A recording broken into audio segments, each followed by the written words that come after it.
We are back with Mountain Connections. Up first this morning, we're going to talk about digital investing, about NFTs, well, also about ETFs. What are the difference? What do you need to know? And really, bottom line, what is important about digital investing right now? We're going to take a look.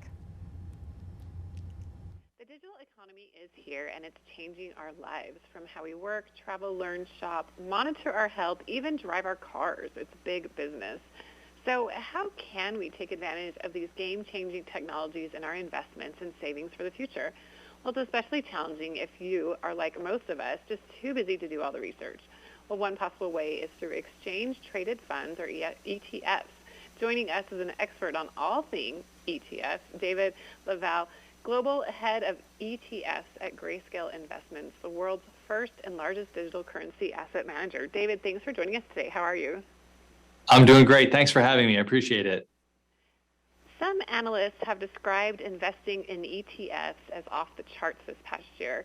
For those who might not know, please explain what an ETF is and how popular they are right now. So ETFs are exchange-traded funds, and I believe them to be one of the greatest financial innovations of our generation. And, ETFs are much like stocks, able to be bought and sold and housed in your brokerage account. And I like to think of them as a wrapper. And so, inside that wrapper could be stocks, it could be bonds, it could be currencies, it could be commodities. And so there's really varied exposures that could be housed in the ETF. And that has really allowed investors, from the smallest retail investors to some of the largest institutions in the world, to take advantage of ETFs and utilize them as building blocks for their portfolios.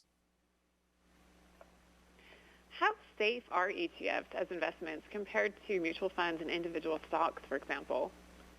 Sure. So ETFs are regulated by the SEC, which is the same regulatory body that regulates public companies, so that's stocks and mutual funds. But I like to highlight the diversification that ETFs offer investors. And so unlike picking one individual stock, an ETF, has multiple stocks. So therefore, if one particular company underperforms, you have dozens of other companies inside the ETF to prop up the performance and therefore minimize or mute the adverse impact of your return profile. Now, it seems like the digital economy is already here, from 5G to self-driving cars. So define it for us, and how can we invest in these breakthroughs?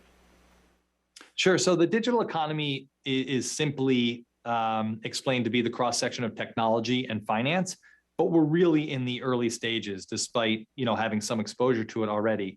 I like to think of it as the late 90s and the internet. And I don't know about you, but I didn't imagine buying pants or buying a shirt over the internet and not being able to have the opportunity to try it on first. Similarly, we're in the very early stages of the digital economy. But much like the internet, it was really incorporated into our everyday lives, we believe the digital economy will be incorporated into our everyday financial lives. And that's why we brought the Grayscale Future of Finance ETF to market, ticker GFOF, which reliably and simply allows investors to experience the digital economy and invest in the digital economy and grow with it as well. What types of companies are involved in the digital economy right now?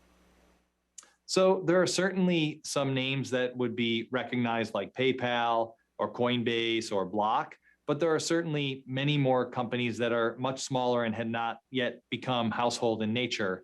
The beauty of the ETF is that it will be, evolving, and it will be rebalancing on a quarterly basis. And so with each quarter that passes, as more and more companies become incorporated into the digital economy, so too will they be included in the ETF. And therefore, again, investors have the opportunity to grow with the digital economy in the form of this investment. Your company specializes in cryptocurrency. What is the role of cryptocurrency in the digital economy? So cryptocurrencies are certainly a component of the digital economy. Of course, when we think of the cross-section of technology and finance, crypto would be something that would come to mind. But, we think that the kind of backbone of cryptocurrencies, the blockchain technology, is really what's going to be transformative in nature. And blockchain technology is going to be incorporated into different segments of the financial market. And as that happens, it will bring more efficiency, and that efficiency will really be realized in investor savings, again, giving us the confidence to bring a digital economy ETF to market. And where's the best place to go for more information? You could go to grayscale.com/GFOF, and that's Grayscale with an A. Perfect. Well, thank you so much, David, for joining us today. Really appreciate this interesting information about ETFs. Thanks for your time. Thank you so much. Have a great day.